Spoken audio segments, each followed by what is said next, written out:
Hello and welcome to the weekly wrap with the USA Liberalists. Your host today will be me, Cody, and we're here with Nico, and Jordan should be joining us shortly. Hey, what's up, guys? Today we'll be talking about the State of the Union address. We'll talk a little bit about what's going on in Virginia with Ralph Northam, specifically around his abortion comment, or infanticide comment, rather. Ralph Northam. And we'll also go over a little bit about what's been going on with Elizabeth Warren. But that's all we got in store for today. And we're going to start with the State of the Union because that pretty much sucked up all the media attention this week. Hopefully everybody got a chance to watch it. I did, and I watched it the day after, so you always kind of get a few spoilers. But I thought it was pretty good. I thought it was spot on. I pretty much agree with just about everything he said. Did you get a chance to watch it, Nico? I did, and I also liked it. I'm not sure if it's what Trump should have gone for, but whatever he did, it seemed to work. It generally received positive poll results. Something like 97% of Republicans who watched it said that they approved of it. Of course, you have to factor a lot of those are just going to support the president no matter what he does because he happens to be a Republican. And even 30% of Democrats, I think, said that they supported it, which, yeah, 30% is clearly below 50, but 30% of Democrats saying Trump did a good job is impressive. Yeah, I thought the poll numbers when they came out, it seemed like there were a lot of independents that really liked his speech as well. So I thought that was pretty good. When I watched it, I immediately started taking notes because that's just what I do. I do that for this show, and there were some parts that stood out to me, and there were just other parts that was just kind of like common State of the Union kind of stuff, kind of the showy sort of things that they do that I don't really care either way for. I'm sure some people care about it, but I didn't really care about it.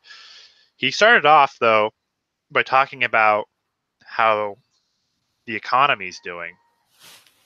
And so he started out with some facts, which the fact checkers have come by, and which is a whole nother story in and of itself. But he started off by saying that 5 million Americans have been lifted off of food stamps, which to me is amazing. 1 million would be enough, would seem like a lot, but 5 million is like he's knocking that out of the park. Unemployment has reached its lowest rate in half a century. African American, Hispanic American, and Asian Americans have also reached the lowest record ever recorded. And of course, the Democrats didn't applaud this. I think they only didn't applaud it because it was Trump saying it. So I think the way they would look at it, though, is and I saw some of the commentary on this, and the commentary at least from the left on this seems to be that when you put it in the global in kind of the historical scale, the number of people on food stamps has declined previous to the Trump administration. So yeah. In fact, I'm just looking at the AP fact check, and it says the decline started in 2013 and has been going down since that time. So the question is, did Trump help continue that trend, or would this have gone on regardless without Trump? It's hard to tell. You never know how much the president kind of impacts these sort of things. Mm-hmm. I know he probably doesn't impact it a whole lot just because he's one guy, but I think with his cutting of regulations and kind of freeing up the market a little bit helped bring some jobs back and helped people kind of feel more confident in like getting a job and being able to maintain one. And I think that is kind of because he's moving away from the whole like globalist, and I don't mean to sound like a conspiracy theorist when I say that word, but he's kind of moving away from that global perspective of things where labor can kind of move wherever it wants, or companies can move wherever they want, and sure, it keeps prices down, but it does have a, a cost in people earning a living doing those jobs. Mm-hmm. Um, I so think, I yeah. think. Go Oh, go ahead. ahead. Sorry, I cut you off. Oh, I was going to say, I think people are kind of responding to his, I don't want to say protectionism, but it is kind of, I can't think of a better word right now. That is one of the areas where I'm not a huge fan of his, unless he's using like tariffs to correct trade imbalances in some way. Um, but what were you going to say? I was just gonna say that I find the SNAP program. I I mean the measurement of that as a way of trying to measure poverty isn't really an effective measurement because we don't know why these people are leaving the program. Is it that they found a new job and don't qualify for or don't need food stamps anymore? If that's the case, that's great. But it could be other reasons. For example, one they just might have decided to leave the program. They might have moved from a state where they did qualify to a state where they don't qualify. They because of other state programs. They might the state law itself could have changed where they live. One example of this is employment requirements. Um, so so I always find that it's not a great measurement to use to measure poverty and or employment. But if you look at the employment numbers, they've pretty much gone up from 2018 to the beginning mid 2018 to 2019. In a short span, we do see growth. So Yeah. I do think Trump is right to say that at least some of these people leaving food stamps are leaving it because they do find are finding new jobs. Yeah. I, I get that these statistics aren't necessarily great for measuring or, as a good measuring stick, but it's kind of a general, it's like it scores political points, Mm-hmm. but it is kind of like the best measurement you can give with the data, though. Um, it would just not be interesting to say, well, this many people got off because of this and that many people, and then go into it really. I mean, it might be factually correct, but it also would be super boring. um, but I do think that he is kind of, I think I heard Ben Shapiro say this, but that Trump, what Trump does really well is that he's a great cheerleader for America. Like he's able to say things that other presidents couldn't say or other people couldn't say. just because he's Trump, you know. And he is not ashamed. Clearly he almost has like no shame. But that's also a bonus because he won't be shamed by the media, and he can say like, you know, America's great and I'm going to put America first. And I think a lot of people like that message, but politically it's hard to say because you're going to have both the media, regressive activists coming after you, digging through your entire history, pulling up old yearbook photos, looking into things that you wrote into other people's yearbooks and what you post online, and they're going to twist every little thing that you say and make you appear to be racist or, you know, something to that effect, xenophobic, homophobic, insert random ad hominem here. Mm-hmm. But I do think that Trump has the ability to say those things and to get people excited about America again. Yeah, I do. I mean that was his campaign, MAGA. And it's worked. He's created a Trump base that's distinct from the, you know, traditional, at least for the last few election cycles, Republican base. And I think that's a significant thing that as we're starting to think about 2020, to think about, like, how will the I mean, now that the Trump base is established, presumably, yeah, they're going to support Trump. But that's only if Trump stays true to 2016 Trump. Like, yeah. Are these people going to grow disillusioned with Trump? There might be reasons to. Despite economic growth, we don't have the wall yet, which is something that many Trump supporters did support Trump for. Um, a lot of his policies haven't quite taken the effect that people were expecting. So the question is, does the economic growth for Trump offset perhaps some unfulfilled campaign promises? Yeah, I think if he can get the wall done, he'll sail through in 2020 no problem.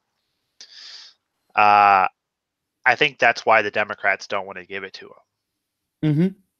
I think I I think the wall.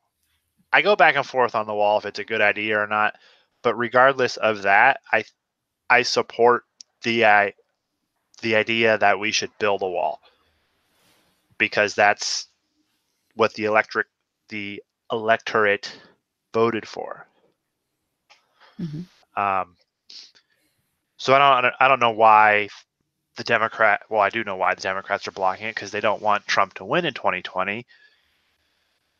But at the same time, they are going against what the electorate voted for.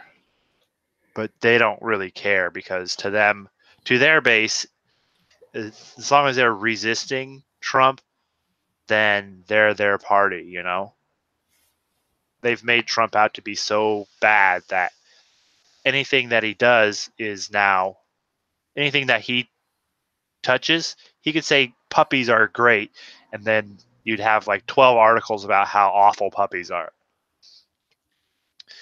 Um, but yeah, I mean, other than that, a couple other things that he touched on. One thing that I found interesting was that the U.S. is the #1 producer of natural gas and oil in the world, and we're now a net exporter of energy.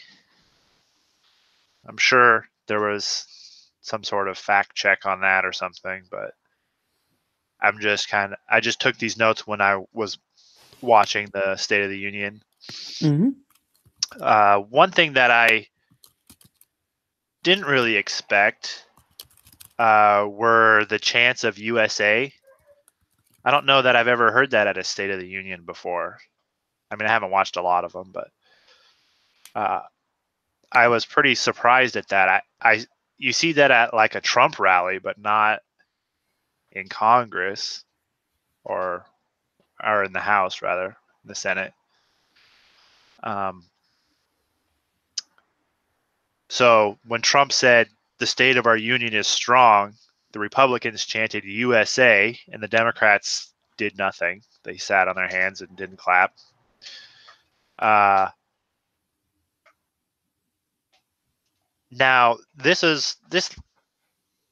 I wrote this down because I knew this was going to be a contentious line when he said that the only thing that will stop the economic miracle is foolish wars, politics, and ridiculous partisan investigations. Mm-hmm. Now, I happen to agree with that mostly, but I knew the Democrats would hate the investigations part because they love those things. It's their favorite thing to do. Well, I mean, I guess on the statement itself, the economic miracle, as Trump calls it, yes, Trump has seemingly done good things for the economy. I wouldn't say they're totally solid yet. It's one of the it's one of those things that is it just a bubble, or are they real gains? Right, exactly. So I wouldn't say I guess that's the thing. I do think that it's, as some analysts have said, it's possible that we might be headed for a recession soon. There are some signs that this might be the case. And if it's going to be the case that we're going to have to keep creating new policies to help delay this recession, that certainly looks like a bubble. But that being said, I do think that the sentiment of the statement still rings true, that we do have to find some unity, that, the Democrats, despite their dislike of Trump, should, for the sake of the country, start backing him. Yeah, I don't think they're ever going to back I don't find him, it likely to happen, but but I also wanted to note, you mentioned the fossil fuel thing. Yes. The one fact check on that is that the U.S. claim as a net exporter is not totally solid. In other words, some months we export, some months we import. So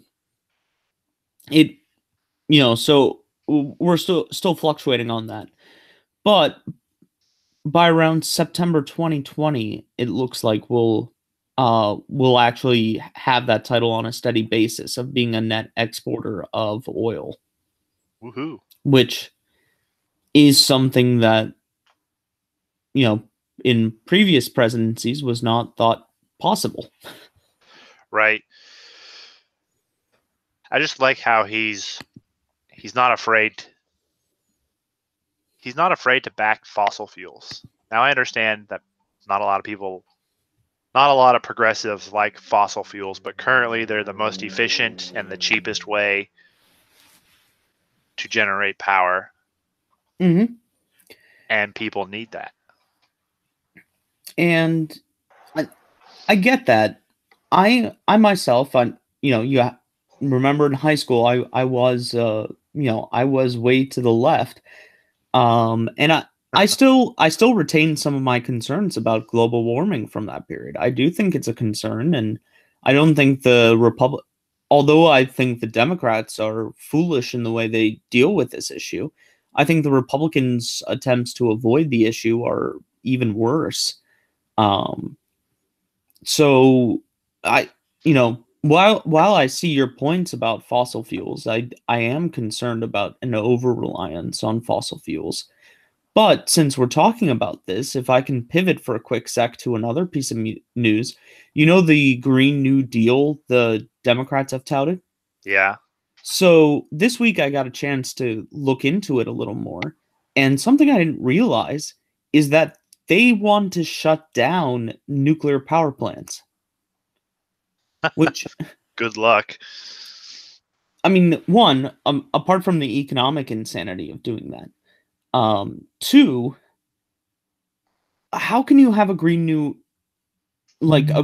Deal? Like this is going to be your signature environmental project, and you want to get rid of the most high yield energy source we have.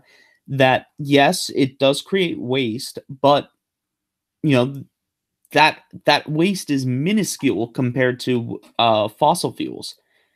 Is there a chance for a reactor meltdown? Really, not really. Yes, we saw it in Japan recently. We have seen it, but the safety procedures and policies, and the technology we use nowadays is is much better than it was when we had 3 Mile Island. Like Right. the Well, fear, there's also a chance a meteor will come down and hit Arizona. You know, there's a right, chance of everything happening, and if you let fear rule your life, you're never going to get anywhere. right, but and I don't know. I'm bringing it up because we were talking about energy, and this Yeah. was kind of the piece of news that really shocked me this week is that this Green New Deal, which, yeah, it has your typical loony left kind of stuff in there, but it does have some sane, good policy advice, like stuff to think about.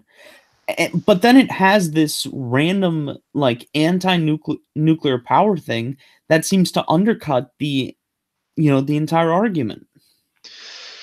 Well, where I stand on the whole climate, global warming, I think the phrase global warming I hate because it's not accurate.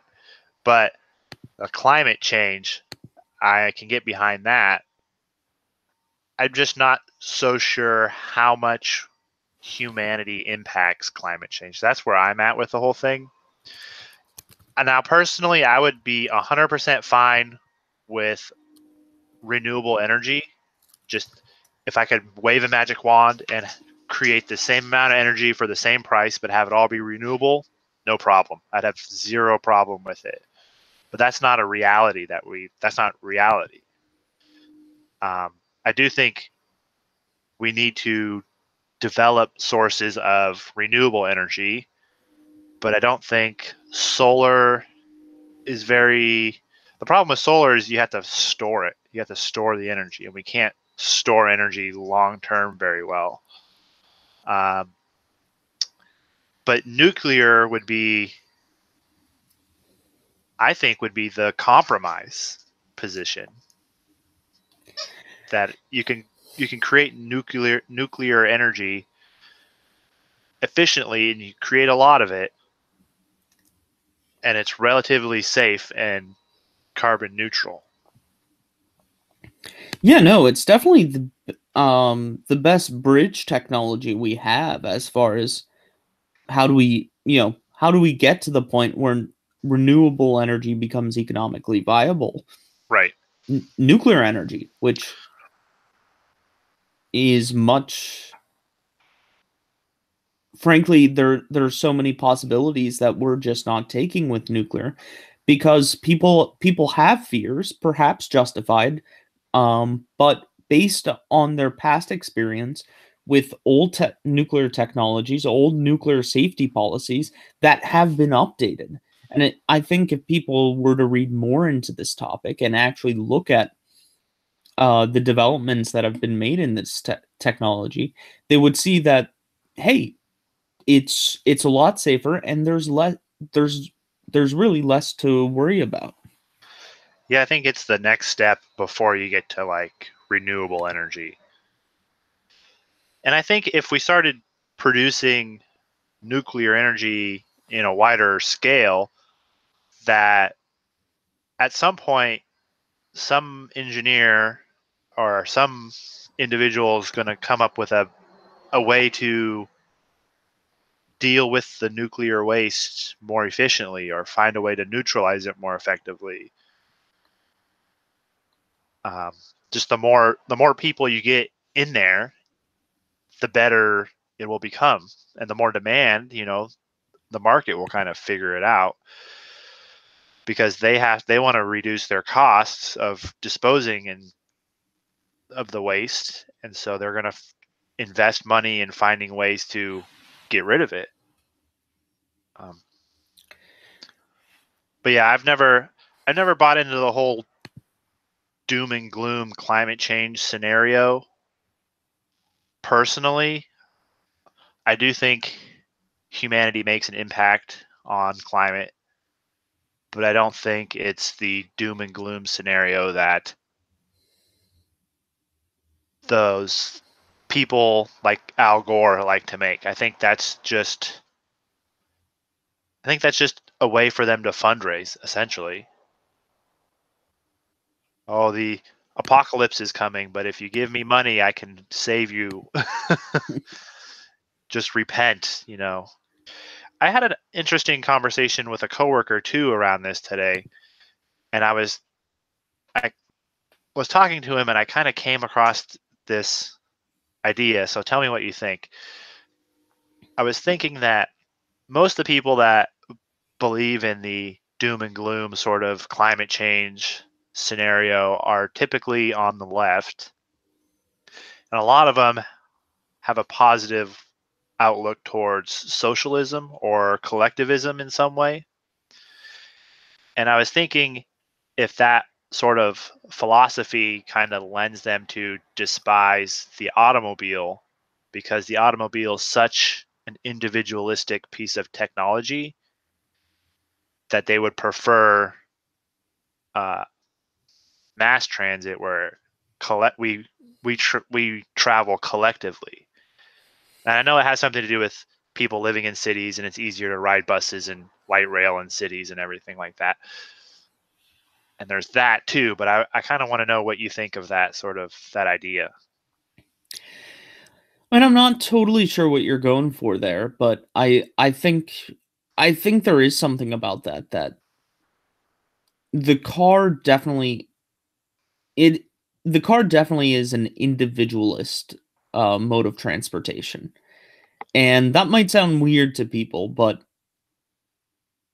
I mean, think about when you didn't have a car. Your community really was where you could walk to. Yeah, or ride a bike. Or if you happen to live somewhere with mass transit, yeah, you had options. But realistically, you spent most of your time within walking distance of your house, which means you knew the people on your street, these were the people you lived with, likely worked with, and socialized with. That's not true now that everyone drives cars. And I mean, the car is kind of like the iPod.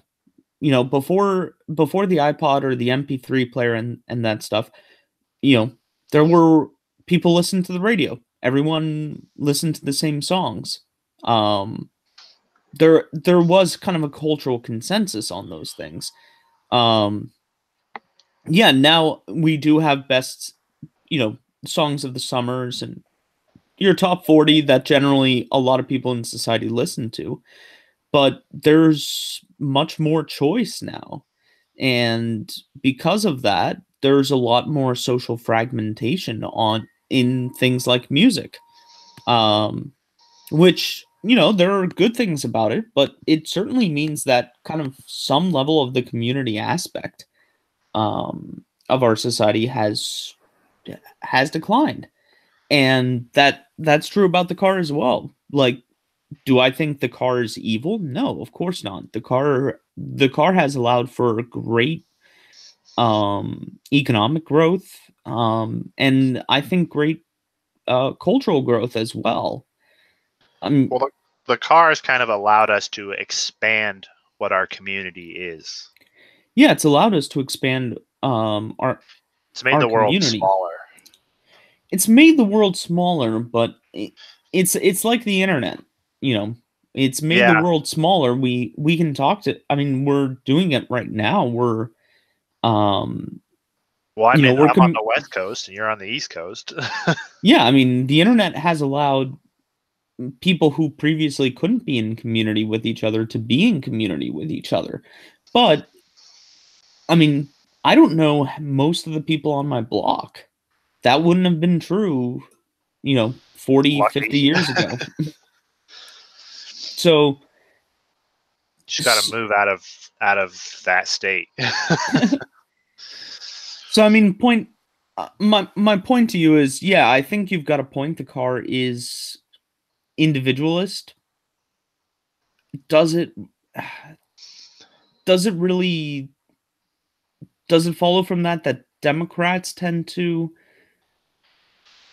I mean that car drivers tend to be Democrats? I'm not sure that would hold up statistically just because most No, Democrats are urban living in cities. But no, there is a I'm not making the argument that most people that drive cars have a political leaning, because most people drive cars. But what I was thinking was that people with a collectivist philosophy tend to favor collectivist modes of transit.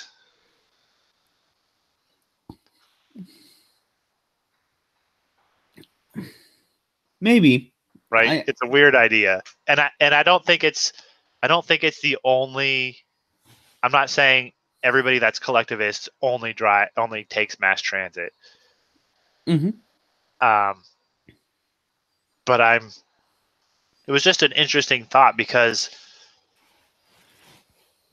they think everything is better when everybody does it all at once. I don't know.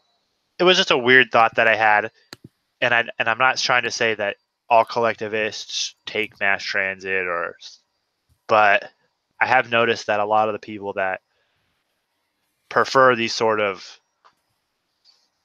like mass transit, like big mass transit things, and it might also just be because they want the state to do it, and they think that collectivists tend to idealize the state for doing great things, and they think mass transit's super great.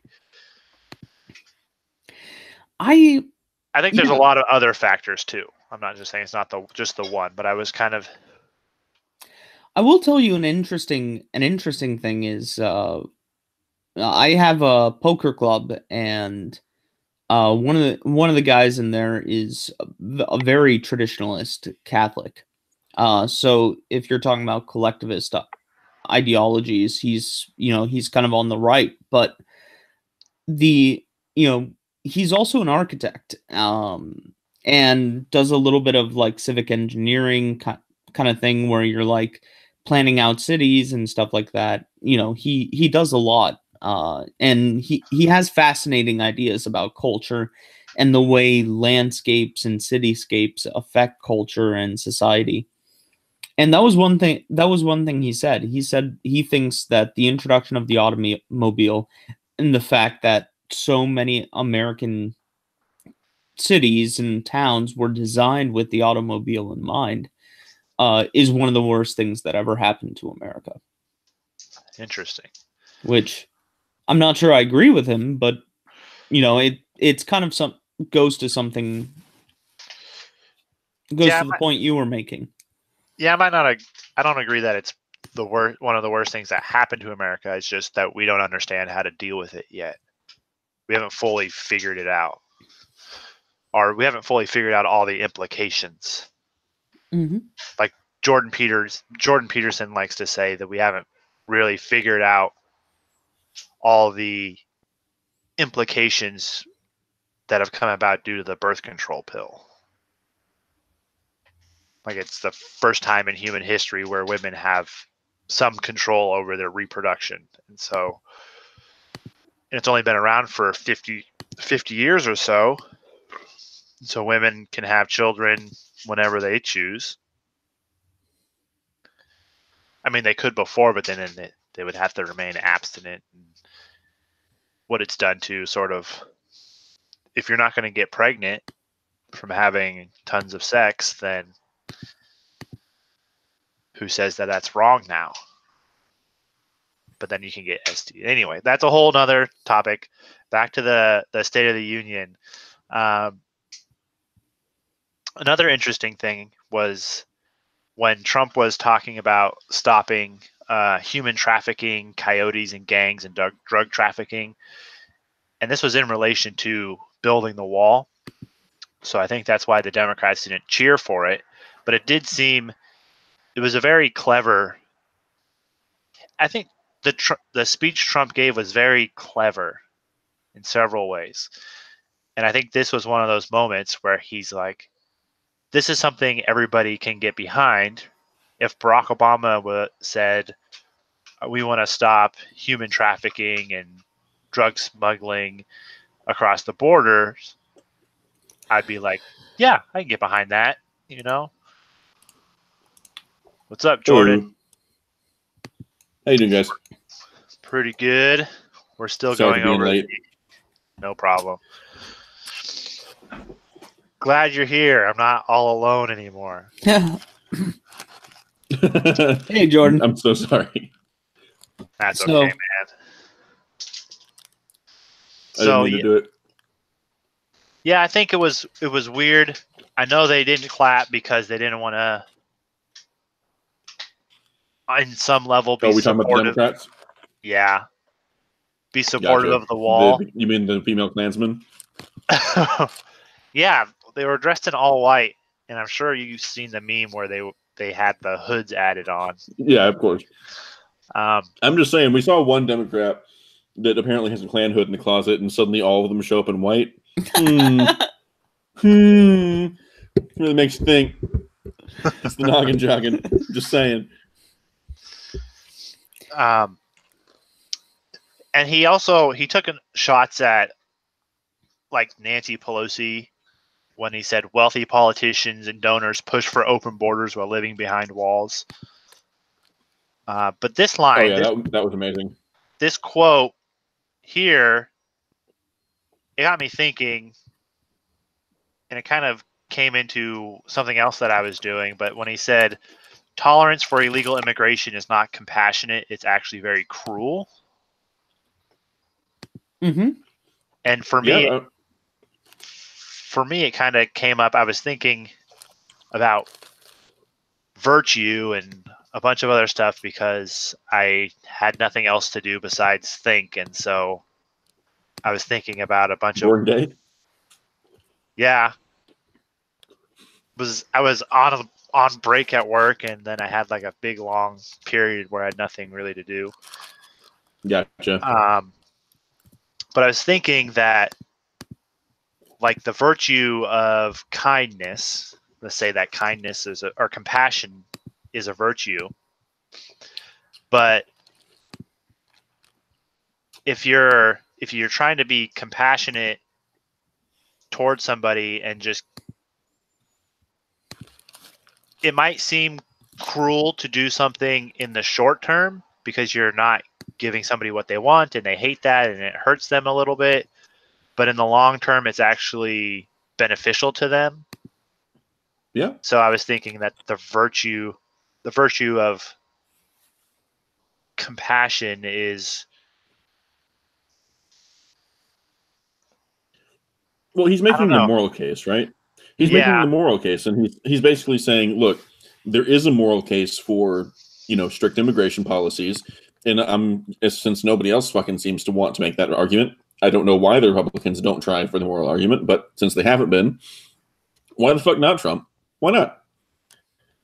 There's absolutely a moral argument for keeping the border secure and making sure that we know who all is coming in and doing our part to reduce, sex trafficking, reduce human trafficking of all kinds, drug trafficking, cartels, all that shit. Like, there's absolutely a moral argument to be made there. Yeah. But the Democrats are trying to make the moral argument that it's cruel or immoral. Walls are immoral is their battle cry, I guess. Throw it back in their face. Like, I honestly think that they're on the losing side of this, and they know it, which is why they don't try and talk about it. Well, we talked about it a little earlier. We basically said that the only reason they don't want to give him the wall is because they know if he gets it, he'll be reelected in 2020 with ease. Yep. He will. That's the only reason. Mostly because it's not going to be done on 2020, so he can sit there and run on either vote for me or your wall doesn't get finished. and we just wasted a whole bunch of time. Yeah, well, hold on. Going back to your previous point about compassion as a virtue, because I just want to read you, and I'm just using this as an opportunity. You gave me the perfect opportunity to talk about Caritas in Veritate, love in truth, the encyclical letter of Benedict XVI, who is obviously the inspiration for my online profile. Okay. But the third paragraph, I am aware of the ways in which charity has been and continues to be misconstrued and emptied of meaning, with the consequent risk of being misinterpreted, detached from ethical living, and in any event undervalued. In the social, judicial, cultural, political, and economic fields, the contexts, in other words, that are most exposed to this danger, it is easily dismissed as irrelevant for interpreting and giving direction to moral responsibility. Hence, the need to link charity with truth, not only in the sequence of truth and charity, but also in the inverse and complementary sequence of charity in truth. Truth needs to be sought, found, expressed within the economy of charity, but charity in its turn needs to be understood, confirmed, and practiced in the light of truth. Through this close link with truth, charity can be recognized as an authentic expression of humanity and as an element of fundamental importance in human relations. Only in truth does charity shine forth. This was one of the documents that really brought me back to the church and also helped turn me from, my leftist ways towards, more centrist views. Yeah. Well, yeah, I wasn't thinking of it like that. Well, I guess I was. I don't know. I guess I was on a philosophical jag today. But I was thinking of compassion as a virtue. But I wasn't. I was trying to think that of like what are virtues, and then I was thinking, well, virtues are like ideals that are above reality. There's something you can't necessarily grasp specifically. Well, you're talking about first principles. Yeah. And then you're talking about like the fundamental perceptual building blocks of how you interact with the world. Exactly. Not my topic of expertise. Well, luckily it is actually kind of my topic of expertise, and also Nico's, if I'm not mistaken, at least from the Catholic perspective. You mean major in the fact that I'm majored in philosophy, or? Yeah, that. Okay. Yeah, there you go. I just majored in English, so. No, fair enough.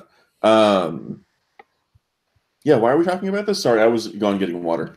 We're talking about the immigration debate. Okay, we're still talking about the same thing. Okay, then. All right. Yeah, I was trying to work an idea out where what might seem like compassion in the short term is actually not really compassionate in the real world. I mean, there's a very old saying for that. I mean, what is it? Oh, teach a man to fish, you feed him for a lifetime. Give a man a fish, he eats for a day. Yeah, like it's giving someone. If you give someone what they want in the short term, that might be the right thing to do. But you have to consider that no matter what happens, if that's all you do, you haven't actually solved the problem. You've just kind of made yourself look nice. Like you haven't done anything. It to me, it looks a whole lot like when you do something like that, where there's a problem that needs solving, and all you do is solve the outside issues with no intention to deal with the rest of it. Solve the symptoms. Right. That's the second part to me is more important, with no intention to deal with the rest of it, because they do need help in the short term. A hungry dude still needs the fish, right? Right. But are you going to fish for two for the rest of your life, or should he learn to fish? Right. Yeah. And if you're not willing to do the second part, is it more about helping them, or is it more about you? Yeah. Is it virtue signaling, or is it real virtue? Exactly. And I think it really has differentiating the two, to me, has a lot more to do with whether or not they're actually doing it for the correct reasons. Like, I know that they say good intentions is the pathway to hell, but they're also the pathway to heaven, in my opinion. If you're willing to like look at the results and say this, you know, the thing I did over here, it was coming from a good place, but it fucked everything up. Okay, let's fix that and go back the other way. You know. Well, the road to hell is paved with good intentions. Not all good intentions lead to hell necessarily. Well, good intentions with actually being able to be honest with yourself, I think is the right way to look at it. Well, yeah, Thomas Sowell said that intentions don't matter as much as consequences, or something like that. I actually disagree with that, because I think it really depends, right? Like, okay, so no, I don't think so. Like, if you're trying to do something good and you end up killing 100 people, well, that's why I'm saying think about the scale of it, because it does matter what it is you're talking about. If you meant to do a good thing and you accidentally get someone booped on the snoot, okay, who cares? Well, but if you meant to do the right thing, forgiveness exists.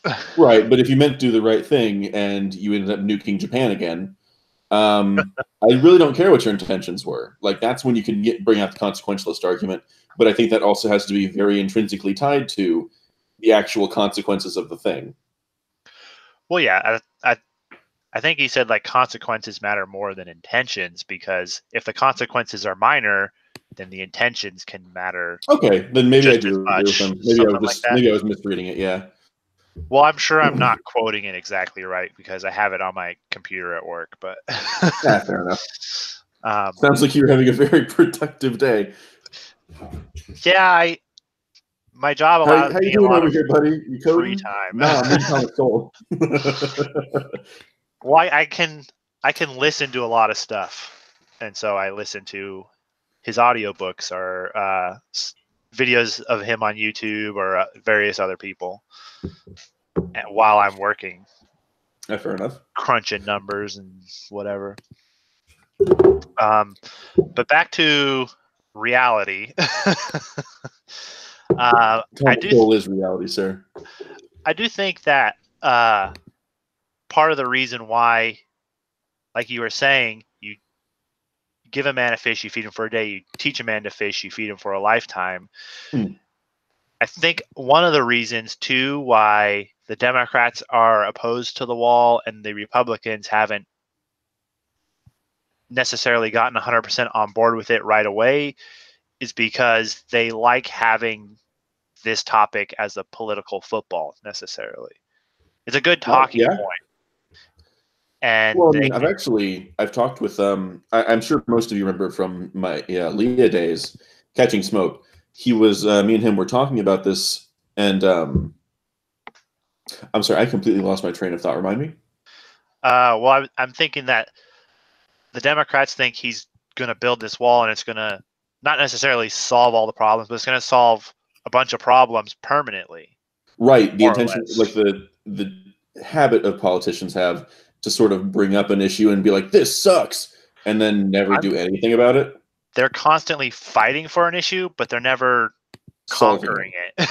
Well, I do think that's intentional, because there is definitely a concept in politics that says, you know, these issues do need solved at some point, but when you solve them absolutely matters, because you need something to run on next time too. Right. Like, you can't really solve the immediate problem in front of you unless it's urgent, unless, you know, you have something sitting right behind it to go, okay, so we were just talking about this issue. Now I can pivot to this issue and I can actually solve this one back here. Like, the issues do tend to get solved in politics eventually, but you'll notice that they need a new, like you said, football. They need a new football to kick around before they're willing to look at the old ones. Right.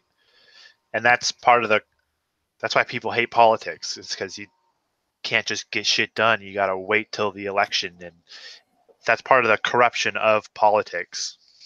Yeah, unfortunately, I'm not even sure that's really an element of the corruption of politics. It's more like, just if they want to win and be able to maintain their vision in any capacity, they kind of have to. I'm not saying it's. I'm just saying that I personally believe that, well, politics deals a lot with power, and power corrupts, and so there's going to inherently be a certain level of corruption within politics because of the power dynamic. True. And so I just think that is part of the corruption. And then that's part of, I think, why America's worked so well, because inherently Americans don't necessarily depend on the government to do things for them. They just do it themselves. Usually, or get together in a group and do it as a group. And so I think that's part of why we're so successful. But I think we're losing that a little bit. I hope not. I hope not either. This speech kind of rekindled my hope a little bit, in that it wasn't the regular, like, it wasn't a big, oh my gosh, I'm going to remember this speech forever. It aroused your loins, is what I'm hearing. But it was pretty good. No, I was at work, so nothing can arouse my loins there. Jeez. I would get pulled into HR so fast. So unfortunately, I have to leave in 10 minutes. New job, so I wake up early now, which means I have to go to bed early. But before I go, I did want to talk about one more thing about the speech, and yes. You noted this in kind of the notes you shared, but Trump talking about school choice, and yeah. I think we might have talked about school choice before on this program, but that's a really important issue for me, and I'm really glad Trump brought that up, because as I've mentioned before, I live in Baltimore. Our schools are not exactly known for being successful. We have public schools where literally 0 kids were proficient in math or reading. Wow. What's even the point of the place then? Jesus. Daycare. I suppose it's still, man. Very expensive daycare. Yeah, seriously. So school choice has to be an issue that makes it into like the Republican platform, because the reality is if you talk to people in Baltimore, and I assume it's the same in many other urban cities, probably, yeah. You've got one of the big issue. Big issue is safety, but second is education. Mm-hmm. If Republicans can say, yes, we are going to fix the schools, yes, we are going to give you an option about where to send your kid, that way you're not stuck in a failing school, then I think Republicans will be able to reach inner city voters. But the fact is, the Republicans who have done you think it's a good like way into these other communities? Well, I'm just bringing it up as a political aspect, but I also think it's, Well, the Democrats say that, well, school choice, then all the rich people are just gonna leave all the poor people in the failing schools. That's their argument, which I don't think is true, because, well, the rich people have already left, like, right? They already go to private schools. Yeah, why would they stay in a shitty district? I mean, not even to be rude about it, just seriously, why? Yeah, what they mean by rich are probably like the middle class. Yeah. And as far as the middle class go, they're moving out of the cities as well. Baltimore, I keep bringing up Baltimore, but only because I do know something about the politics of that area. We're one of the only cities that has negative population growth on a consistent basis. Wow. That's a problem. And why is that the case? Well, it's because we have some of the highest taxes and lowest return on our investment. We have bad schools, bad roads, and I could go into a lot of reasons why I think that's the case. Where does all the money go? Corruption. Yeah, that's probably the question. Yeah. Okay. A lot of it is corruption. Do we need to have like a Baltimore Tea Party or something? That is kind of what I'm trying to do in my the books in the harbor. Well, in my role as I am part of the political process here in Baltimore. Very small part, But I am trying to reach out to people and be like, hey, as Republicans, we don't need to just kind of agree with what the Democrats are doing. Like, we can actually stand up against them. Stand for something. Yeah. Yeah. Please do, man. That sounds gay. They shouldn't do that. No, corruption's great. I love it. It's my favorite. Mine too. And in the chat, Young Trey is talking about paid family leave. And yeah, I'm totally pro paid family leave. And yes, that is something that you do need to negotiate with, with the right to economic freedom, which is one of our principles. Like, how do we, how can we say to employers, hey, you're required to provide this thing? I think we're looking at this the wrong way. I think that typically speaking, if you want to, in a free society, in a liberal society, right, there's two ways that you can get somebody to do something you want to do. You can either go by fiat and say, you're going to do this because the law says you're going to do this, and I say you're going to do this, so I'm going to enforce it. So do it. Or you can encourage the behavior by making it a more efficient action, right? The problem currently with paid family leave is that you're asking employers to volunteer to pay someone that isn't working for them. So somehow that needs to bring them returns. Like one way or another, that needs to come with like something attached that that benefits them somehow. Like you have to give them some excuse to want to work with you effectively. Tax breaks or something Tax breaks, or, make it so, I don't know, fucking women that go there like volunteer, or they like pay into something for all the women to be able to do that, or something. Like somehow this needs to be, it's not hurting their bottom dollar, it's actually helping it. Like if you want them to do it in the long term without you needing to come down and finger wag them, it's going to have to be something about it is more efficient.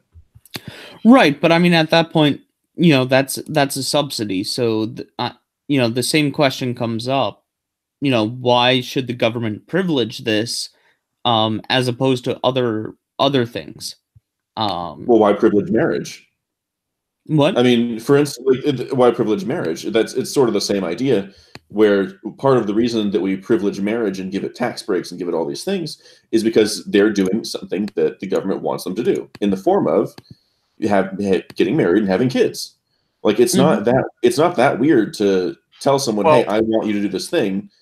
I'll throw this in. Here you go. And when you're married, you have two people working together towards surviving essentially, and so they're more likely to survive and be less dependent on the government essentially. Mm-hmm.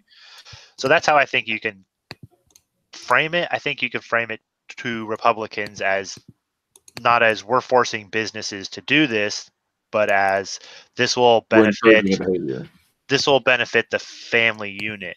And Republicans are very much pro traditional family, core family. What is it? Nuclear family? Yeah, because I mean, realistically speaking, this is basically giving all businesses. We're not forcing them to. We're saying if you're willing to participate in what we know is a less than optimal feature of having female employees, is the fact that they might have kids, they might have to take a few months off, or maybe a couple of years off. We know that that's not exactly business efficient, so why don't we encourage you to do the right thing over here? Yeah. Dang it, I thought I was gonna have to fight you on that, fight you guys on that issue, but apparently not. Like, glad we're agreed on that. Oh, good. Okay. Yeah, I know. For me, the paid family leave thing you need more hammering at it for sure. But, yeah, Young Trays, this is like 4 guys too. We're deciding the fate of women over here with our penises. Yes. Well, it's not. I mean, it's not just a women's issue. I think parental leave is a thing that needs to be talked about as well. Like, I said paternal leave. Like, it is something that the EU has. Not that just because the EU does it means it's a good thing, but the fact that the fact that European countries are able to do it, why doesn't the US recognize, hey, fathers contribute something to a family as well? Like, well, yeah, this is true. But I think part of the logic is really part of it is the pregnancy, right? Part of it is like, you know, when you're pregnant and you have a kid, that's hard. When you actually have the kid, you're going to be fucked up for a little bit. I think that's probably why the focus is there. Like, this is one area where I don't mind the focus is on the women. Yeah, this is one of the problems I have with the welfare system, is that it gives more incentive to single mothers. And I understand that they need more help necessarily, but there are people who will see that and be like, okay, we can be dating. We're not going to get married because I get more money from the government to help us out. True. And then it's just, if you're dating and you're not married, it's easier to end a relationship. And then or it's easier for one or the other to leave, you know? That would actually be a good point. If you have parental leave, say that, I don't know, give the woman a certain amount of time. How much do we want to do? 2 months? You know, 2 months that can be used before and after the pregnancy. You could put it on a graduating scale, for instance. Instead of offering, you know, a huge amount per month, it could also be that, you know, for the first, let's say, I'm talking more in the context of how a business would handle this. Maybe more like, let's say, you know, 160% base pay for the first month, and that goes down to like 150, 140, 100. Like, over time, like, the money starts going away, and the woman has to start, like, it never goes away completely, at least not for quite a while. But it creates an incentive where she says, okay, I should probably get back to work. Like, so that gives her like 6 months right there where she's got like guaranteed pay coming in while she's not working. And then it sort of, if she keeps going out, it sort of balances out over time, and it incentivizes her to be like, you know, maybe work time. Maybe we got to get back. Sure. Yeah. But what I was going to say is, say that if the woman is married, she can also transfer a certain amount of that time to her husband. That would also help encourage marriage. True.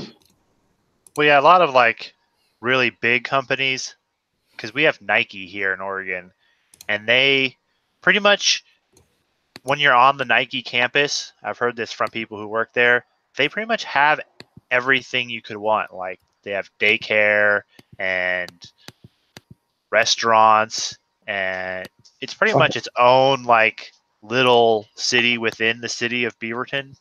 I want to go work for Nike now. Right?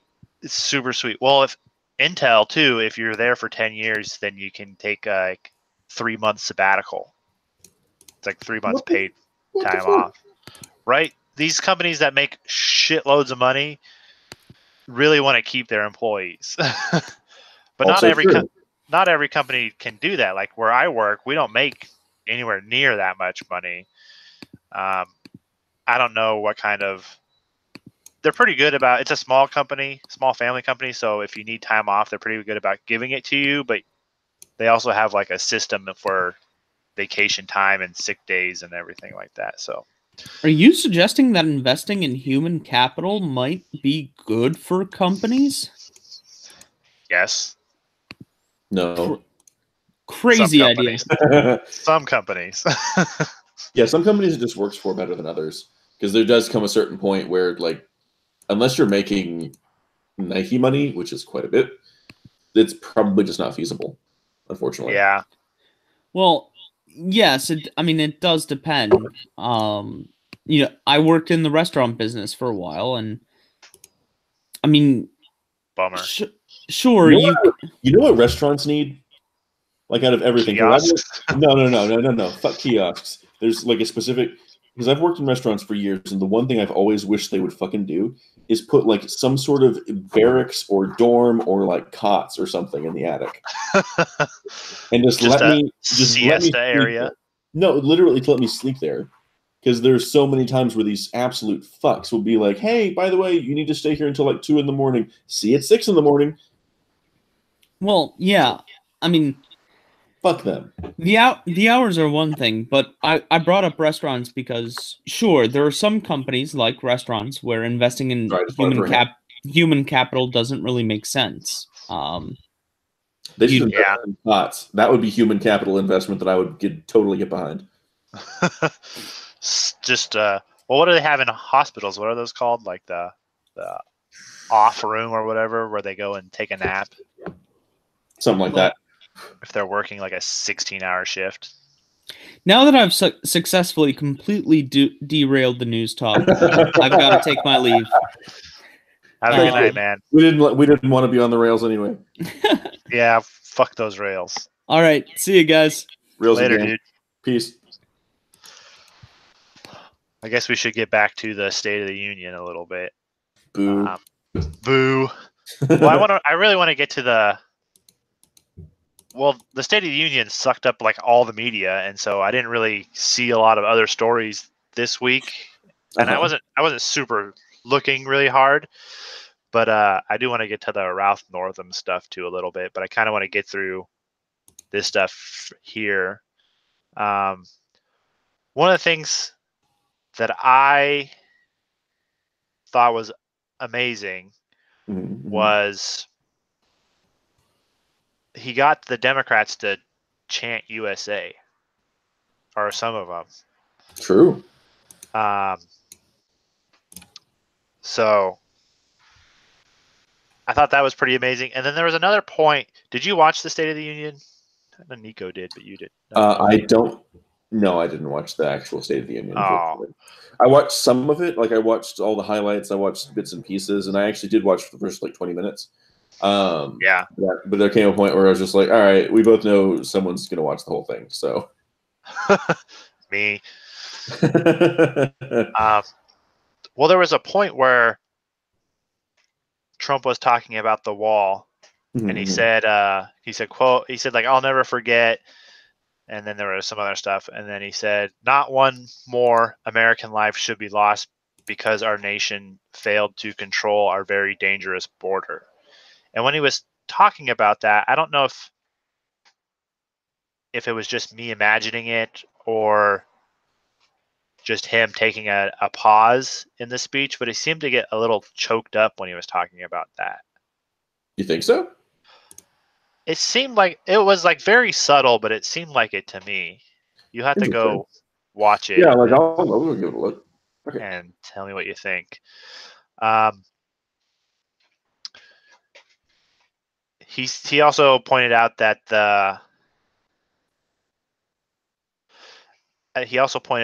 in the past, most of the people in the room voted for a wall, but the proper wall never got built. And then he said, I will get it built. So the part where he got choked up was, he's still talking about the border. So it might have just been me imagining it or me getting choked up. I don't know. The border's so beautiful. Oh, I love the wall. It's so great. I love America. It's so tall. It's so tall. I love it. He also talked about having like a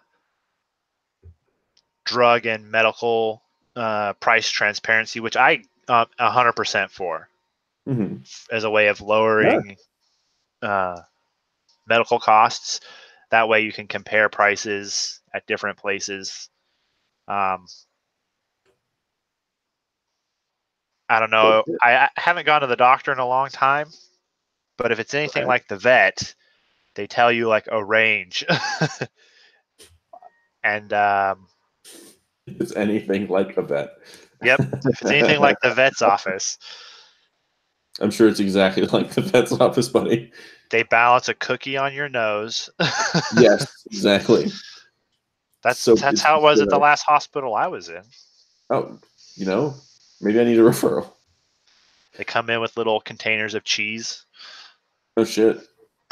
Maybe some crackers, a little cream cheese, just in case you're feeling a little saucy. We got a nice vet here. Apparently. Well, my wife also runs a dog rescue, but I see. So we already talked about the school choice thing. He did hit on the abortion thing, and we can cover this quickly because we're going to talk about it again later. But he said To defend the dignity of every person, I'm asking Congress to pass legislation to prohibit the late-term abortion of children who can feel pain in the mother's womb. Now that just seems like a regular talking point. But the Democrats, it seems like standard, but especially I think with the whole Virginia and Washington thing, I think it's come to the forefront where people, because previous to this, it's always been a pretty nebulous conversation when you talk about abortion, and it hasn't really, because nobody ever thought it would actually come down to, at least nobody on my side of the aisle ever thought it would actually come down to literal actual people arguing for killing actual infants. Babies. Yeah, we'll get to that. Like grown-ass infants. But I think get to that later. Well, the reason I'm talking about it is because it's really drawn attention and like brought it into sharp focus what is exactly what we're talking about. Because, like I said, previous to this, it was very, I mean, it's bad. Nebulous. It's not a good thing, but yeah, nobody really thought about it in real terms. It felt like we were all agreed that abortion's bad, but some of us believed that sometimes it was necessary. Right. Some of us didn't. And I'm in but there were a lot of people that didn't want it, that thought it was amazing and just like do it all the time. And it's just, those people are creepy. Right. There are people that see it as an evil but a necessary evil at times. Right. And then there's some people who want to celebrate abortion as if it's like awesome. The civil rights or something. Yeah, I don't get it. We should give fetuses the vote. But yeah, I thought it was, that seems like something even people who are pro-choice could get behind. Yeah. They can be like, yeah, that's a reasonable limit. We just want common sense abortion control. Me too, man. Me too. But what shocked me was the Democrats didn't clap for that. And you could even see, I think it was Kamala Harris shake her head in disgust. Can we please get Jeb Bush in there when they weren't clapping so he can just be like, please clap?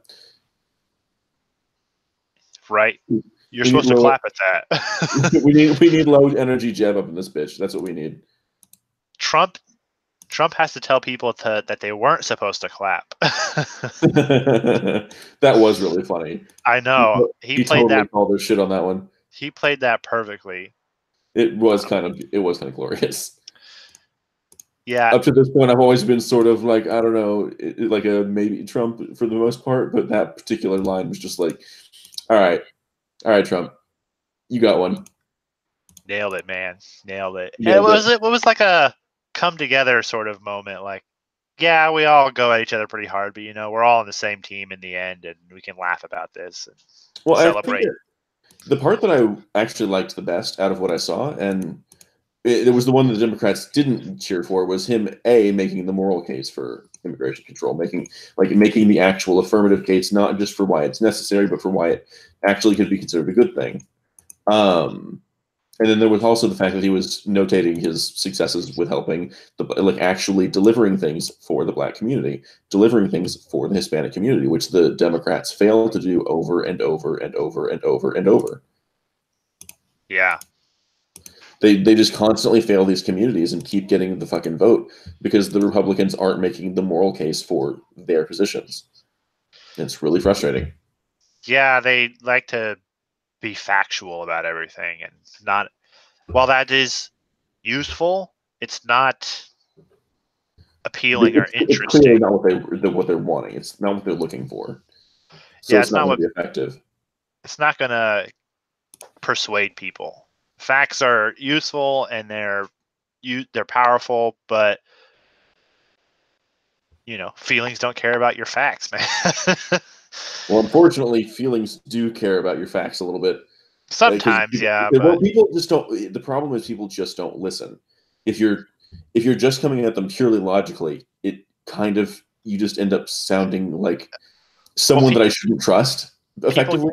You can't understand all of it because you haven't done all the backup research, and so it just kind of comes across as, I don't know what you're talking about, and I don't trust you, or you're kind of talking about a lot of technical things and I'm falling asleep over here.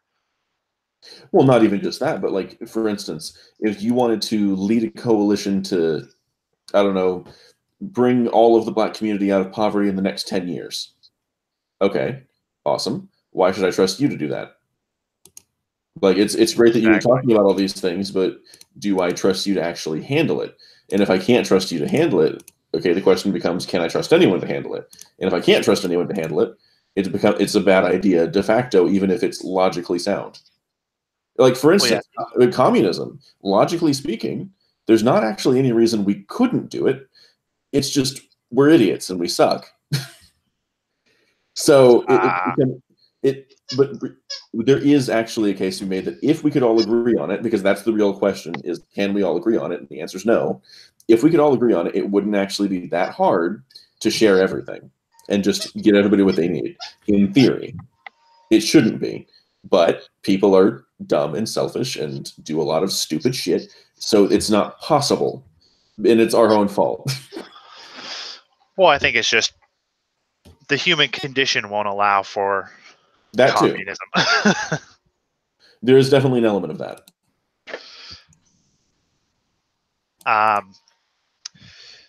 We'll get to communism too in just a second. I wanted to touch this and then we'll go into that because that was a part of the speech that I kind of sold me on Trump, really.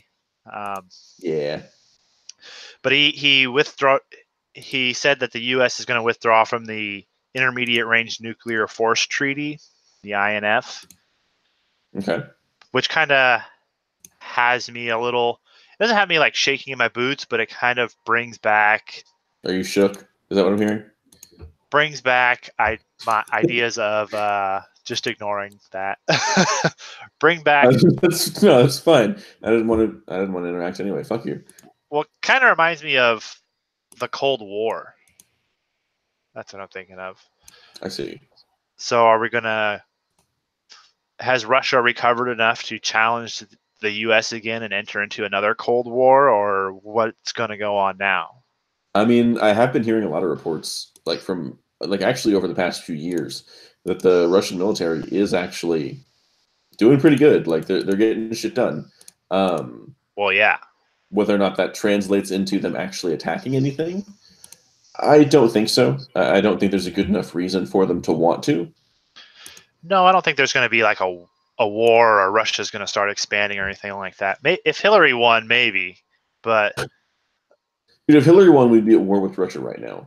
I know. I'd be enlisting in the military. I'd be fleeing to Canada. Nope, I got to do my duty, man. No, fuck this place. If it's being led by that fucking idiot, fuck this place. Nope, part of being conservative, I guess. I suppose. I feel like I have to do my. I've always said, well, part of me has always wanted to join the military personally. All right, Starship Trooper. I don't know. It just sounded like a lot of fun. My mom. No, I'm not. I'm really just. My mom told me that because my brother joined the Marines, but he's out now. But my mom told me that out of my brother and I, she thought if either one of us was going to join the military, it was going to be me. Because when I was little, I said I wanted to join the army so that I could shoot people. The best reason. Right. I mean, I'd fit right in. It'd be great.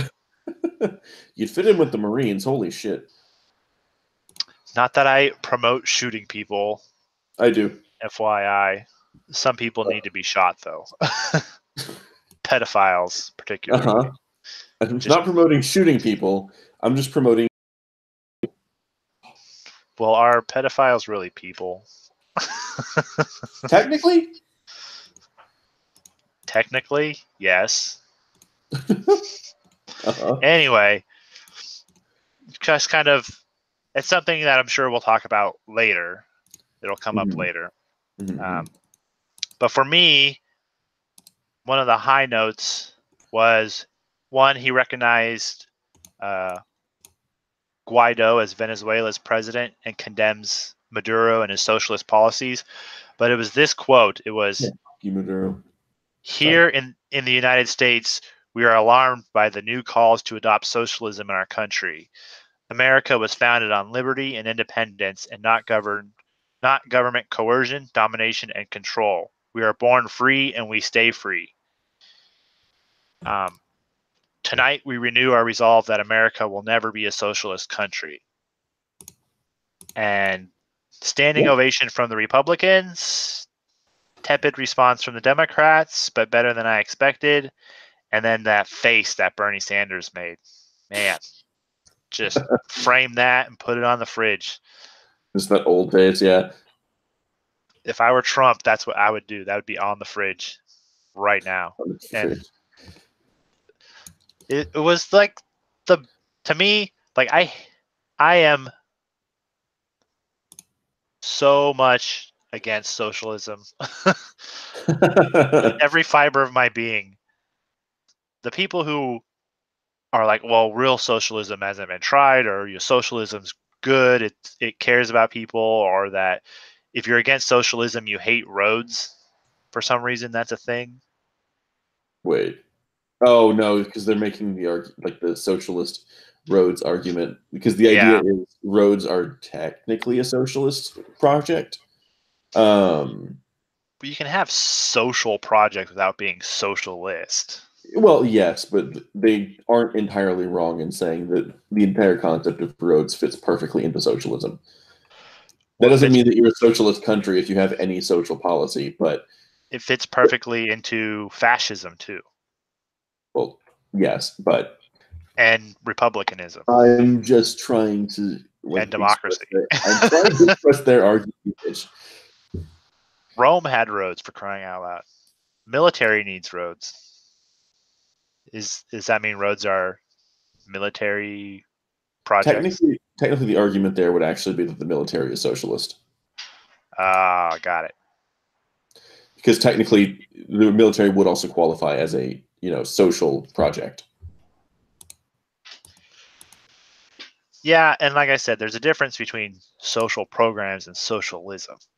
Yes. Because I think, to me, it's fine. I'm 100% for people coming together and doing things socially or collectively. I'm not for putting that collective above the individual, philosophically speaking. You're a collective. I am a collective of one, yes. Or two, you never know. Maybe I have a split personality I don't know about yet. Oh man. I do talk to my dogs. Maybe I don't really have dogs. Anyway, I haven't heard in my lifetime, I haven't heard any U.S. president like so directly call out socialism like that. True. And it's not the first time he's done it. He did it in the UN speech to many a boo. But I love him all the more for it.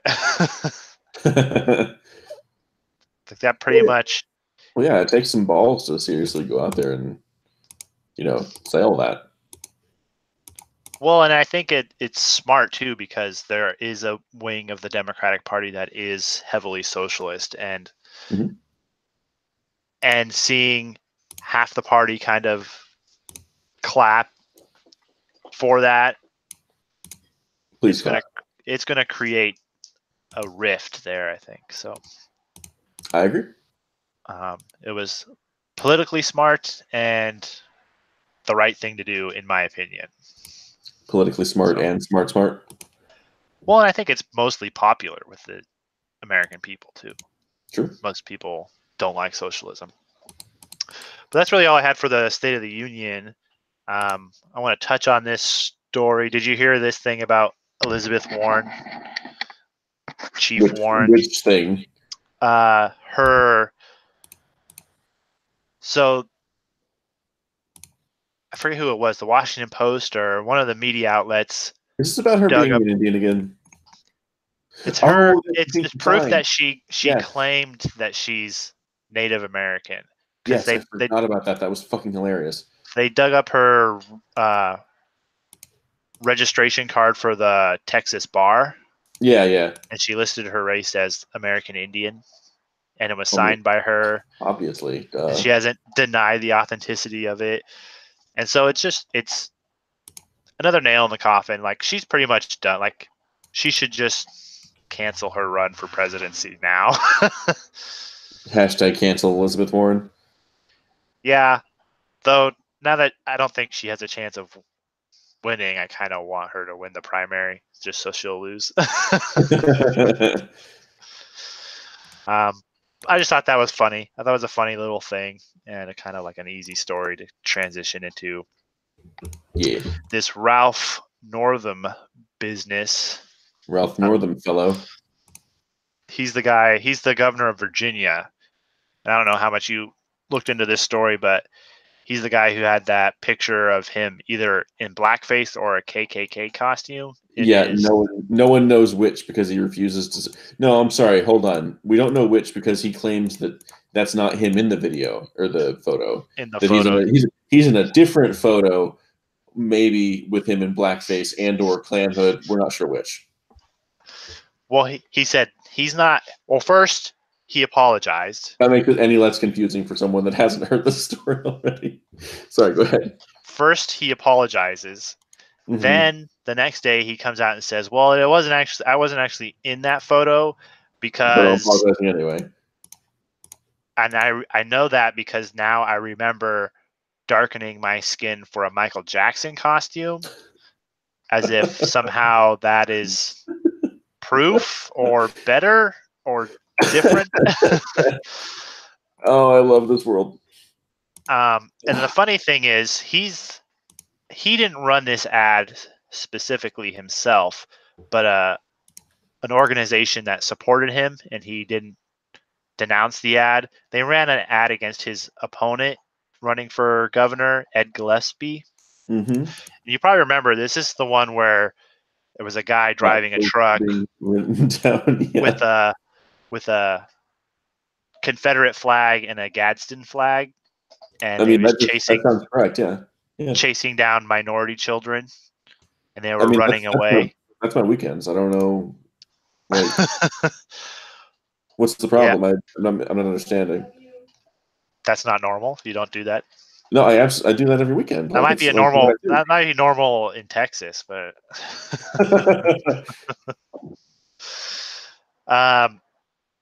So I thought that was a really funny, like, juxtaposition, or however you say that word. Oh yeah, and another thing came out too, that he had the nickname of Coon Man.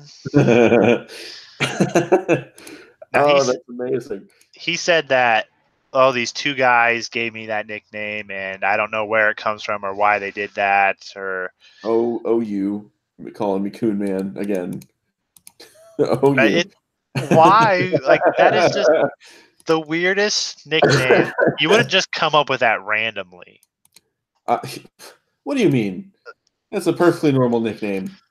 Maybe he wore like a raccoon skin cap all the time. Yes, that's clearly it. Obviously. Gee, well, he's a Democrat, so that has to be it. He couldn't be because he dressed in blackface or anything. No, how would that even work? Come on, how would that even work? I don't know. Well, don't be a bigot.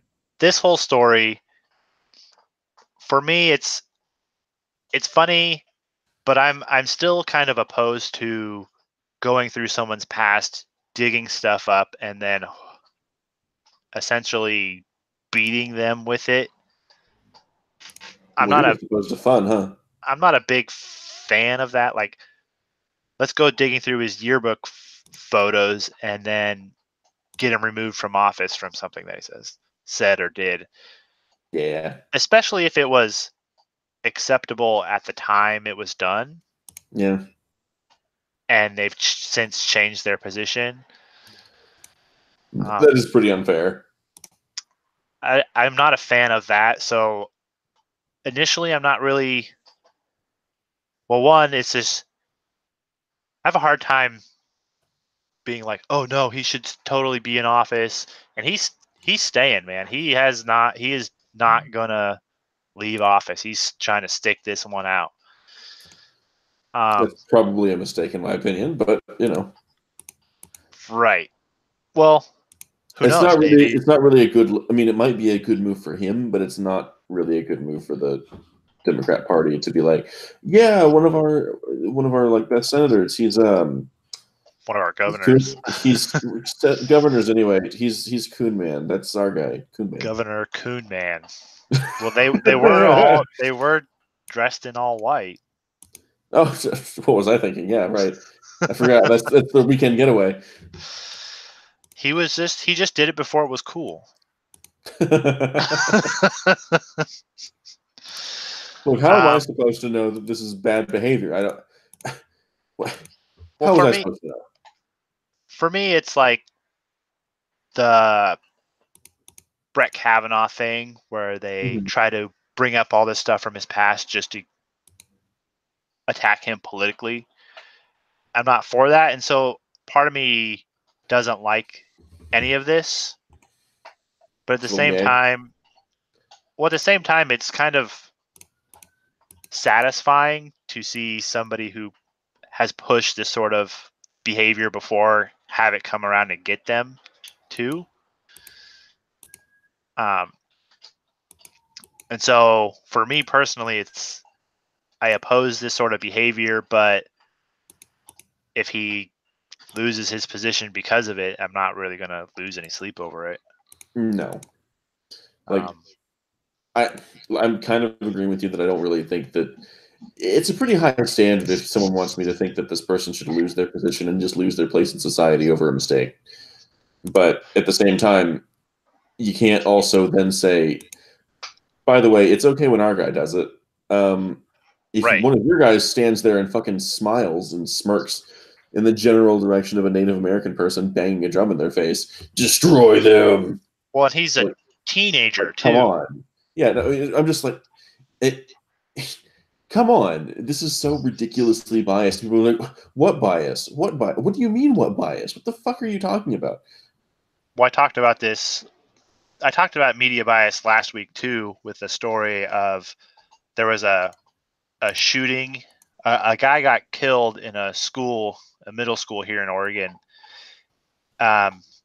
because he had brought a gun. He went to go get his daughter from school in the middle of the school day, and he was in a custody dispute with his wife, and he wasn't allowed to take the daughter, and the police were there, and they were trying to get him to leave, and they moved him out of the building, and they were going to place him under arrest, and they were kind of struggling to put him in handcuffs, and he pulled a gun and he fired a couple shots, and then the police ended up shooting him and killing him. And he was the only one hurt. No kids were hurt. The police officers weren't hurt or anything. But he was wearing a Smash the Patriarchy and Chill shirt.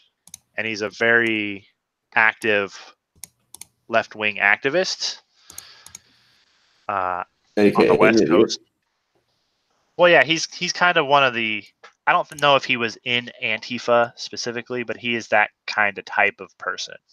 He did just pull a gun on a cop randomly and expected it to go well. Yeah. I'm just saying that does sound a lot like them.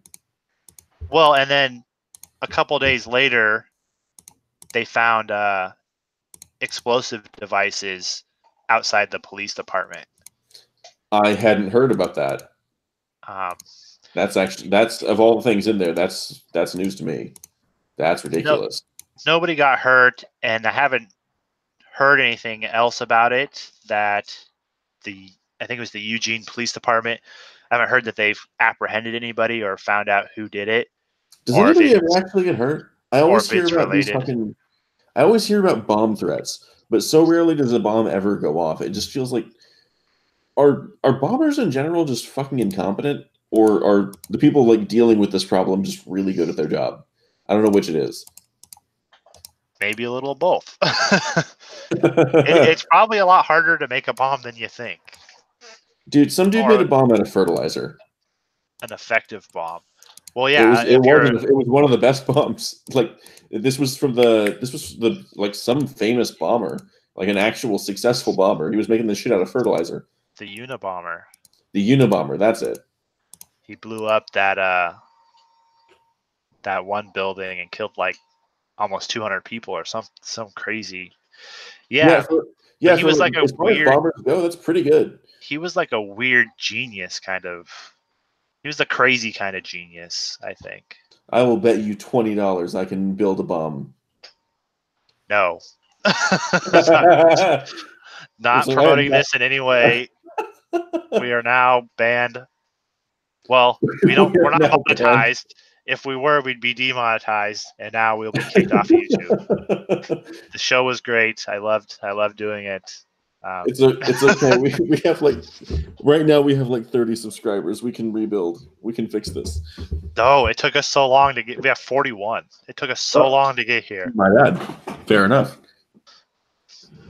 You're just no, motherfucker. We're gonna try to get to 100 by the end of the year. So everybody share. Tell your friends. I think we can handle that. Yeah, share this shit. So we can talk. We can continue talking about me building bombs. Bomb of love, young Trace. I only build bombs of love. Allah told me to. Yeah, so I don't know. That's a joke. But back to my point was, if this were a MAGA bomber or some guy in a MAGA hat where this happened, this would be, it would be national news. It'd be all over the place, and then the national news would cover that.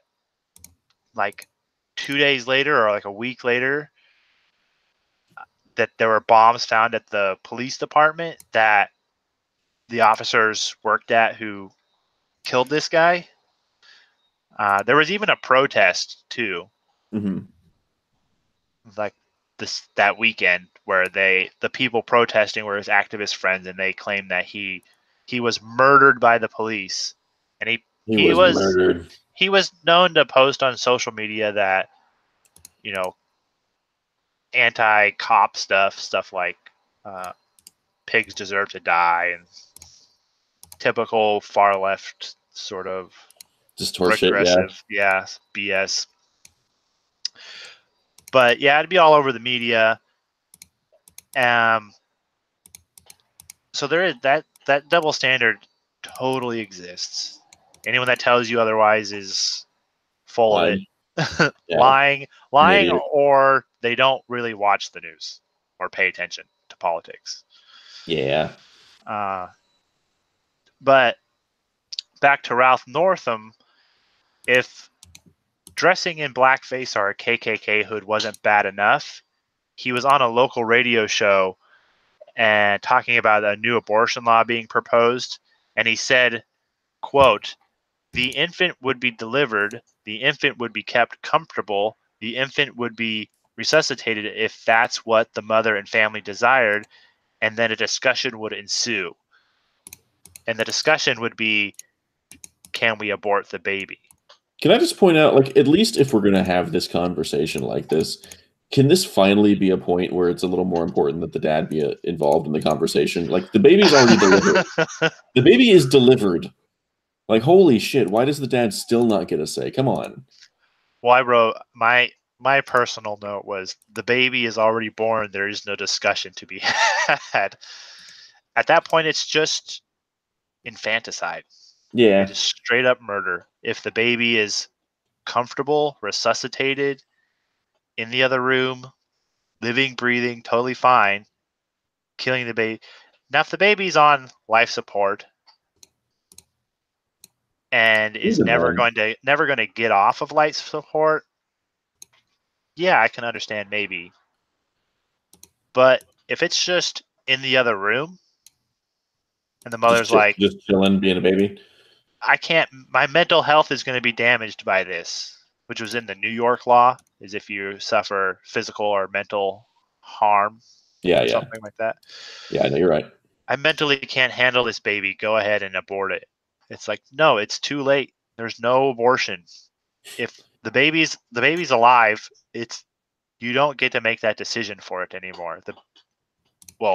Ultimately the baby would get to make that decision, but I'm pretty sure the baby would want to live. No. I think we can assume that babies like to live because when they're hungry, they cry. That's not how that works. That's totally how that works. Wrong. That's not how that They works. also cry when they're uncomfortable, and you're a bigot. Yeah, well, what else is new? I'll gladly take that mantle if this is what a bigot means, then call me it. I will be that. You'll own the bigot hat. I'll own it. Good. Yeah, it's just have to do that quite a bit. It's gotten so far because when I was younger, I was 100% pro-choice, 100%, and part of me is I still understand that there are legitimate reasons for women to have abortions, but for me, I don't want it to be illegal, right. But I do think there needs to be a certain limit. And then the people that shout your abortion or celebrate it or have I had an abortion party or got into the Guinness Book of World Records for having the most abortions, which is a thing. That is a little strange, yeah. That is literally a thing. That is way too far. That is beyond all the pales. Beyond all the pales, beyond basic human decency. It's just, to me, it's just anti-human, anti-life. Yeah. It's just very sick. And I talked a little bit about abortion last week too. You're an abortion. I am not. You're all offended. Like, how could you say that? I am not. I am here. I was wanted. I was wanted. Aw. For the most part. I was kind of annoying child, I think. I see. Just a little bit. I'm trying to imagine whose parent wouldn't call them an annoying child. Right. If your kid isn't annoying, then something's wrong. Is it really a kid? Like, are we sure? Yeah. Are you sure it wasn't an alien or a robot? Is it just an AI? What if it's a robot alien?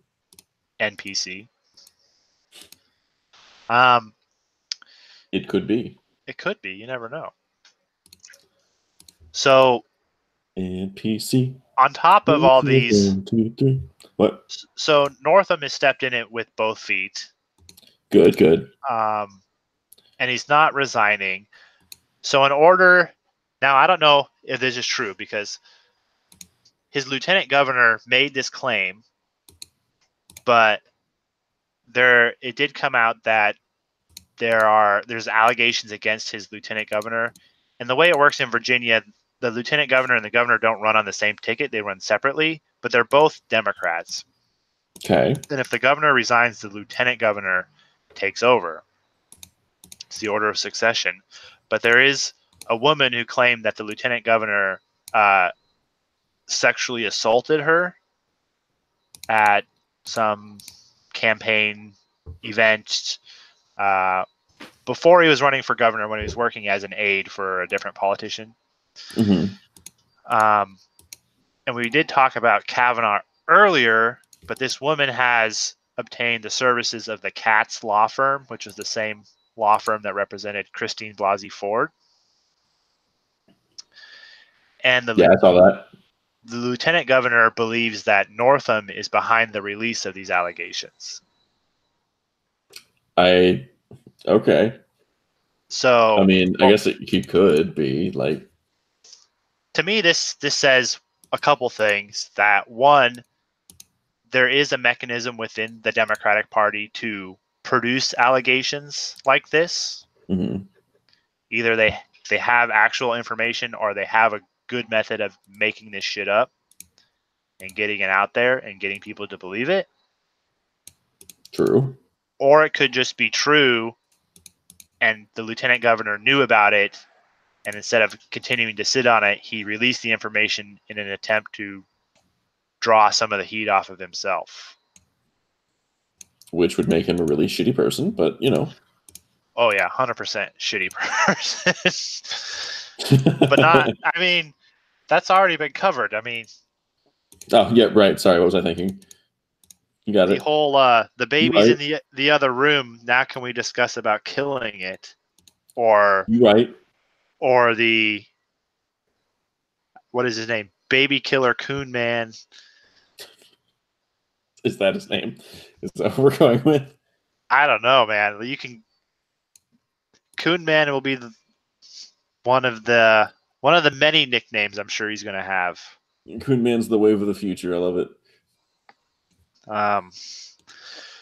This is the same state that produced Jefferson and George Washington, and look what they've been disgraced with. But yeah, that was, yeah. So there's a big kerfuffle in Virginia. And I think some people were kind of theorizing that. Wait, can I just hold on? You were all upset at me earlier for making a joke about making a bomb, but we said Coon Man like 20 times this show. Yeah. I'm just reporting the news.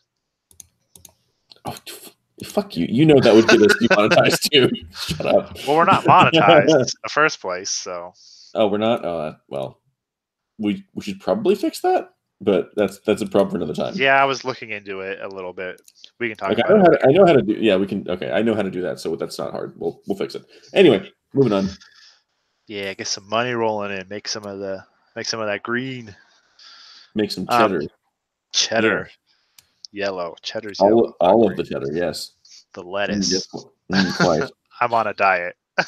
It's got to be lettuce. Anyway. This is like shitty keto. So. Also known as keto. Don't at me. Other than that, man, I don't have any other news stories to talk about. Did you have anything else that caught your attention this week? Not unless you want to talk about how EA is currently shitting the bed.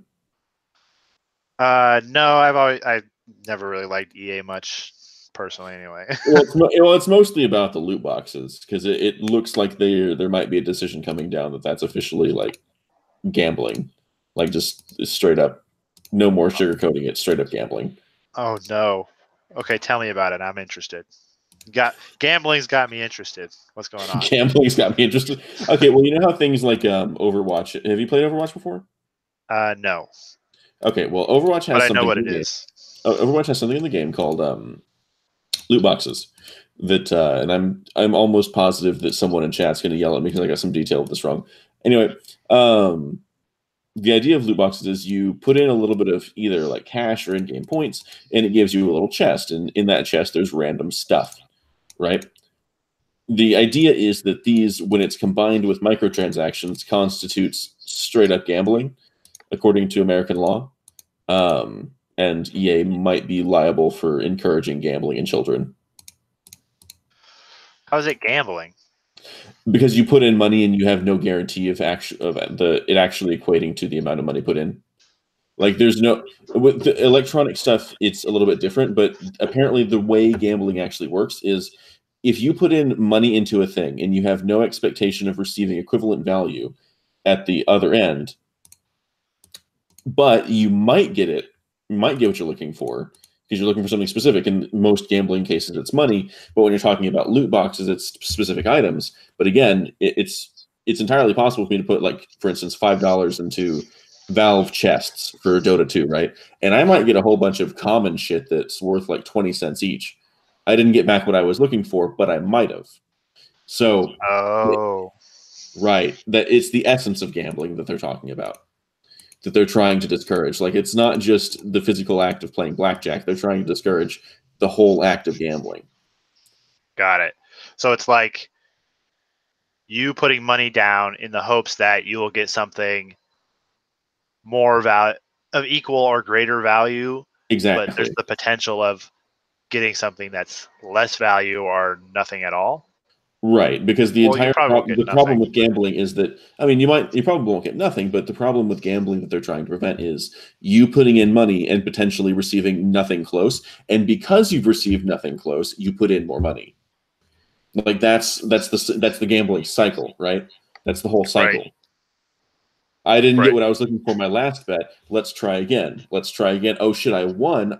This means maybe I'm on a streak. Let's try again. It puts you on that gambling wheel. Got it. Okay, that kind of makes sense to me. Yeah. That's like weird. It does make sense, but yeah, that's why EA is sort of potentially on the hook right now for loot boxes. I think at the very least, it's going to be found that loot boxes are illegal. At the very most, EA might be held personally liable for inducing this kind of behavior in children.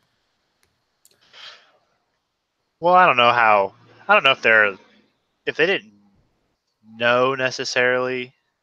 Everyone knows the demographic of Fortnite. Well, everyone knows the demographic of. They know that, but and all that. Because don't forget the reasonable personal standard.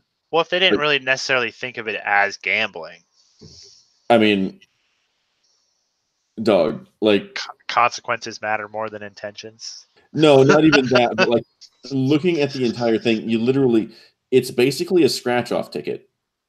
Yeah, that's basically what it is. Like you go into the loot box, you do the whole scratch thing, which in this case is just opening a box, a digital box, and maybe you get a bunch of prizes, and maybe you just don't.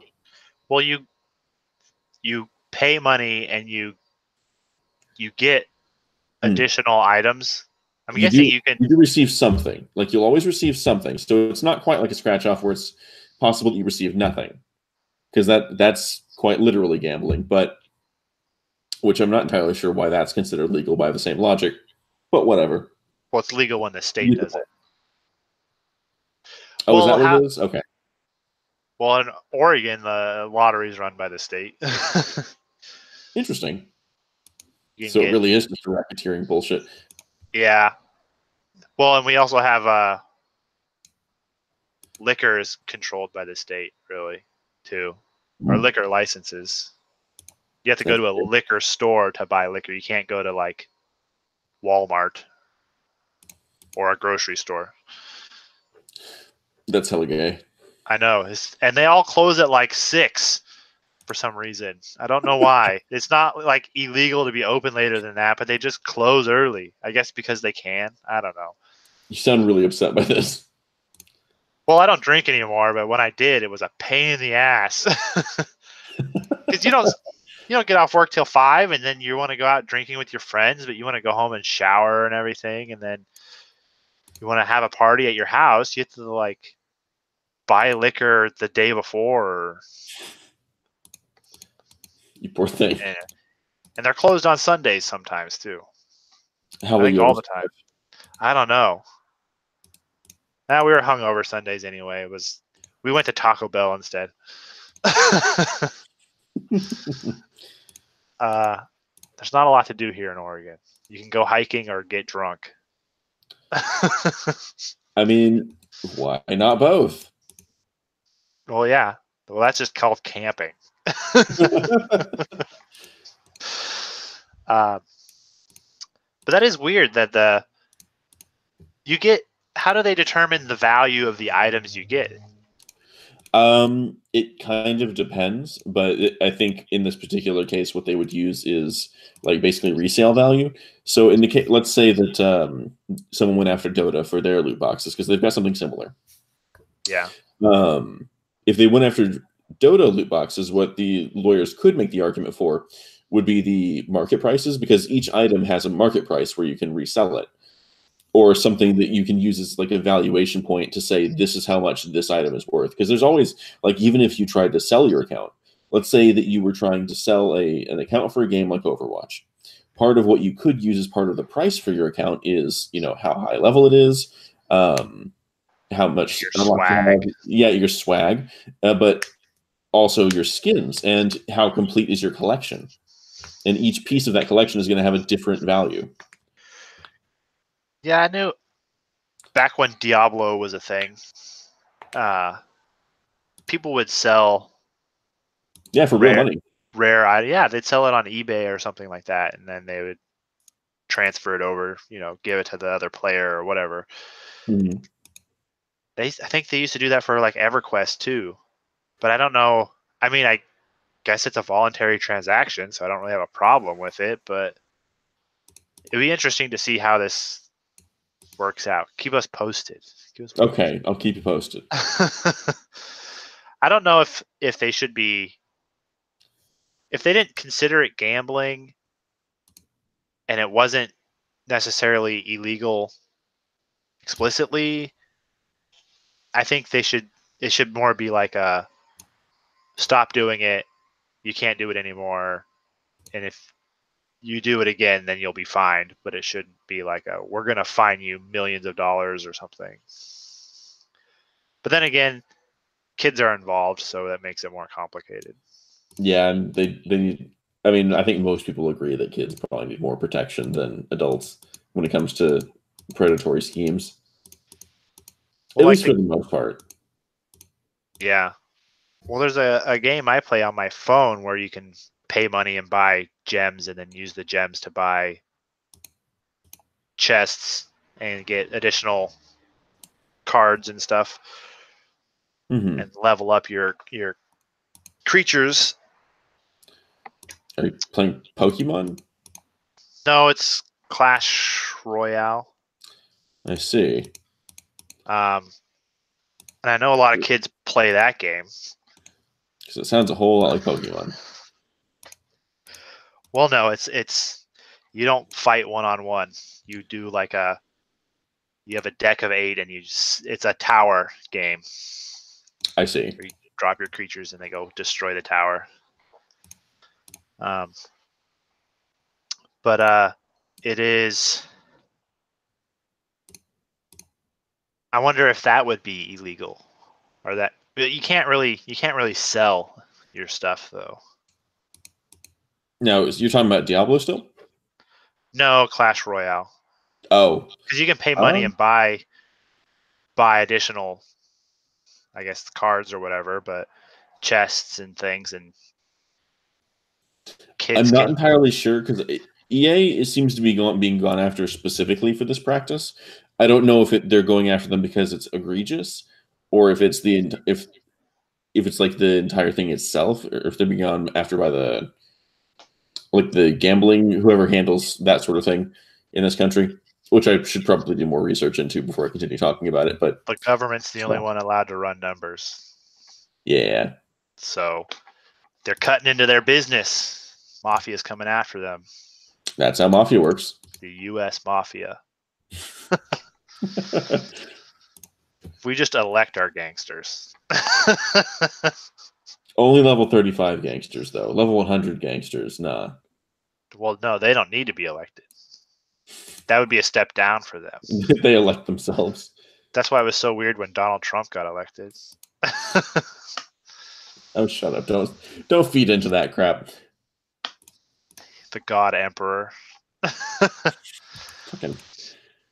People are fucking ridiculous when it comes to that sort of thing.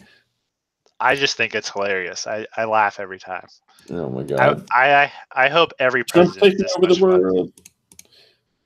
I hope every president. I had a coworker who was trying to tell me that Trump reminds him of Hitler, and me and oh my god, me and another guy were both more conservative and more level-headed. And we're like, just not retarded. Yeah, we're not like Orange Man bad. We're both more pro-Trump than we are anti-Trump. But we're like, how is he like Hitler? And he's like, well, like his right. The guy, I don't think, pays too much attention to politics. I think he just hears stuff on the news. He's parroting stupid shit, yeah. Yeah, and so he was like, well, like his rise to power and like kind of the things that he does. And I'm like, well, either you don't understand who Hitler was or you don't really know who Donald Trump is. One of the two. Because one of these is not like the other. What are you talking about? They're basically the same person. We've all had that argument with somebody. I think it's the American story now is a president gets elected. Orange Man not bad. Well, president gets elected and then half the country calls him Hitler and the other half rolls their eyes. Yeah. Because you had a little bit of that going on when Obama got elected. 100%, but like it wasn't.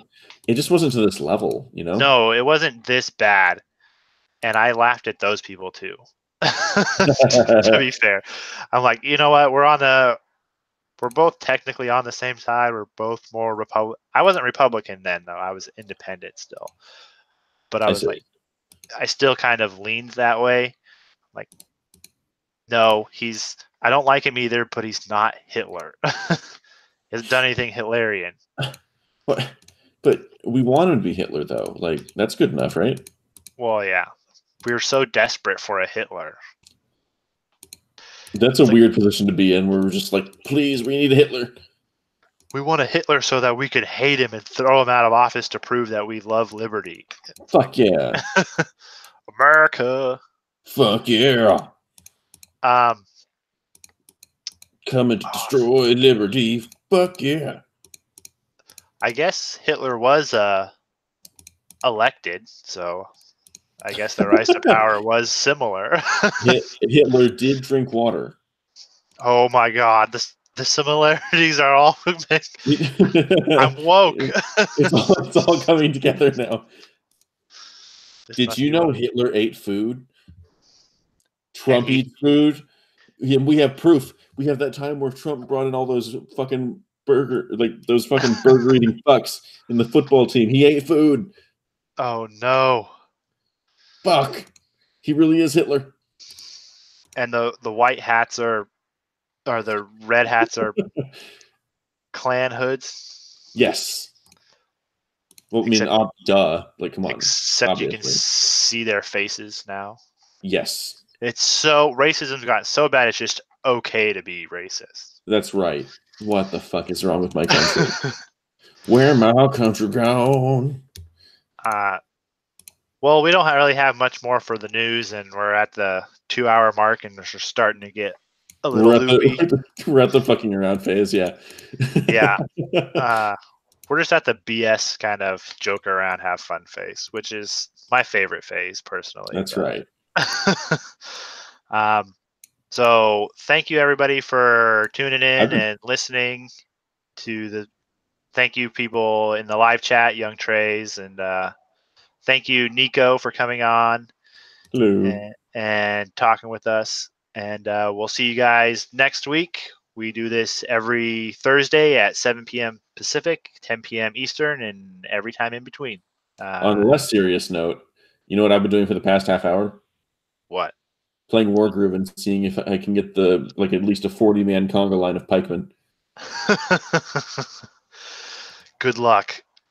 No, I'm almost done with it. It's great. Well, I heard I can hear you clicking. That's what I was doing this whole time. Hear your mouse clicking.